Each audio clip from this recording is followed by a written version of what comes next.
एक कहानी, मन की हालत। एक बार एक सेठ ने पंडित जी को निमंत्रण किया, पर पंडित जी का एकादशी का व्रत था, तो पंडित जी नहीं जा सके।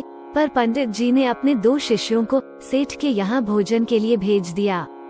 पर जब दोनों शिष्य वापस लौटे, तो उनमें एक शिष्य दुखी और दूसरा प्रसन्न था। पंडित जी को देखकर आश्चर्य हुआ और पूछा, बेटा क्यों दुखी हो? क्या सेठ ने भोजन में अंतर कर दिया? नहीं गुरुजी। क्या सेठ ने आसन में अंतर कर दिया? नहीं गुरुजी। क्या सेठ ने दक्षिणा में अंतर कर दिया? नहीं गुरुजी। बराबर दक्षिणा दी, 2 रुपए मुझे और 2 रुपए दूसरे को।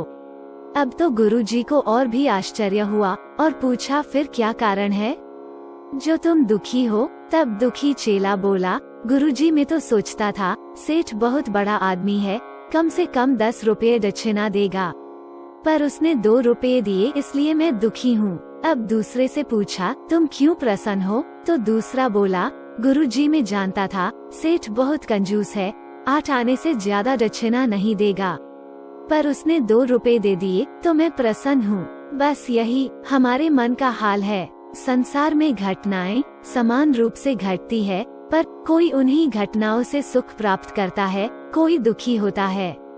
पर असल में न दुख है न सुख है, ये हमारे मन की स्थिति पर निर्भर है। इसलिए मन प्रभु चरणों में लगाओ, क्योंकि कामना पूरी न हो तो दुख, और कामना पूरी हो जाए तो सुख।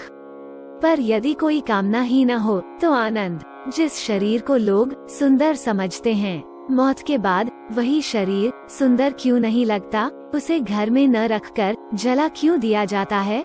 जिस शरीर को सुंदर मानते हैं, जरा उसकी चमड़ी तो उतार कर देखो, तब हकीकत दिखेगी कि भीतर क्या है। भीतर तो बस रक्त, रोग, मल और कचरा भरा पड़ा है।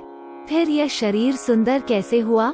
शरीर में कोई सुंदरता नहीं है। सुंदर होते हैं व्यक्ति के कर्म, उसके विचार, उसकी वाणी, उसका व्यवहार, उसके संस्कार और उसका चरित्र। जिसके जीवन में यह सब है, वही इंसान दुनिया का सबसे सुंदर इंसान